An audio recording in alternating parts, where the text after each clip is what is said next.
ಆ ದೈತ್ಯಾಕಾರದ ಹುಲಿ ಒಂದು ಕಾಡೆಮ್ಮೆ ಜೊತೆ ಹೋರಾಟದಲ್ಲಿ ತನ್ನ ಕಣ್ಣಿಗೆ ಗಾಯ ಮಾಡ್ಕೊಂಡಿರೋದನ್ನ ನೋಡಿ ಜನರೆಲ್ಲ ಅವನಿಗೆ ಸ್ಕಾರ್ಫೇಸ್ ಅಂತ ಕರೀತಿರ್ತಾರೆ. ಅದೇ ಸ್ಕಾರ್ಫೇಸ್ ಏಡ ಅಣ್ಣ ಅನ್ನೋ ಹುಲಿಯನ್ನು ಸೋಲಿಸಿ ದೊಡ್ಡ ಪ್ರದೇಶವನ್ನೇ ತನ್ನದಾಗಿಸಿಕೊಂಡಿರ್ತಾನೆ. ಆ ಪ್ರದೇಶದ ಜೊತೆಗೆ 8 ಹೆಣ್ಣು ಹುಲಿಗಳು ಕೂಡ ಈಗ ವಾಗ್ಡೋನ ಸುಪರ್ದಿಯಲ್ಲಿರ್ತವೆ. 8 ಹೆಣ್ಣು ಹುಲಿಗಳಿದ್ರು ಕೂಡ ವಾಗ್ಡೋಗೆ ಅದೇನೋ ಮಾಧುರಿ ಅಂದ್ರೆ ತುಂಬಾ ಇಷ್ಟವಾಗಿರ್ತಾಳೆ. ವಾಗ್ಡೋ ನೋಡೋದಕ್ಕೆ ಬಲಿಷ್ಠ ದೈತ್ಯಕಾರನಾಗಿದ್ರು ಕೂಡ ಮನಸ್ಸು ತುಂಬಾನೇ ಮೃದುವಾಗಿರುತ್ತೆ.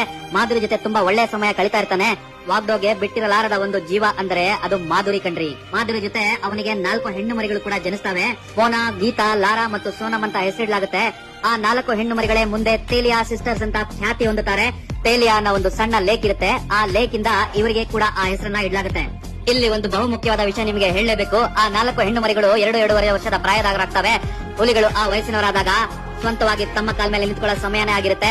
ಒಂದೊಂದೇ ಹೆಣ್ಣು ಹುಲಿ ಮರಿಗಳು ಬೇರೆ ಬೇರೆಯಾಗಿ ಬೇಟೆಯಾಡಕ್ಕೆ ಅಂತ ಹೋಗ್ತವೆ. ಆದ್ರೆ ಅವರ ಬ್ಯಾಡ್ ಲಕ್ ಅನ್ಸುತ್ತೆ, ಬೇಟೆಯಾಡೋದು ಅಷ್ಟು ಸಲೀಸಾಗಿರಲ್ಲ. ಅವರಿಗೆ ಹಸಿವಿಂದ ಕಂಗಾಲಾಗ್ತಾರೆ. ಅಲ್ಲೇ ಒಂದು ಅತ್ಯಂತ ಇಂಟ್ರೆಸ್ಟಿಂಗ್ ಘಟನೆ ಆಗುತ್ತೆ. ಸಿಂಹಗಳು ಗುಂಪಲ್ಲಿ ದಾಳಿ ಮಾಡೋ ತರ ಹುಲಿಗಳು ದಾಳಿ ಮಾಡಲ್ಲ. ಹುಲಿಗಳು ಯಾವತ್ತೂ ಕೂಡ ಒಂಟಿಯಾಗಿ ಬೇಟೆಯಾಡ್ತವೆ. ಆದ್ರೆ ಇಲ್ಲಿ ಆ 4 ಅಕ್ಕ ತಂಗಿಯರು ಹಸಿವೆಯಿಂದ ನರಳುತ್ತಿರ್ಬೇಕಾದ್ರೆ ಒಂದು ನಿರ್ಧಾರ ಮಾಡ್ತಾರೆ. ಒಬ್ಬೊಬ್ಬರೇ ಬೇಟೆಯಾಡೋದು ಬೇಡ, 4 ಜನ ಒಟ್ಟುಗೂಡಿ ಸಿಂಹದ ರೀತಿಯಲ್ಲೇ ದಾಳಿ ಮಾಡಿ ಬೇಟೆಯಾಡೋಣ ಅಂತ. ಅದು ಇತಿಹಾಸದಲ್ಲೇ ಮೊದಲ ಬಾರಿಗೆ.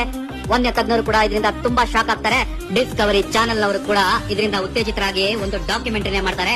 ಆ ಡಾಕ್ಯುಮೆಂಟರಿಗೆ ಟೈಗರ್ ಸಿಸ್ಟರ್ಸ್ ಆಫ್ ತೇಲಿಯಾ ಅಂತ ಹೆಸರಿಡಲಾಗುತ್ತೆ.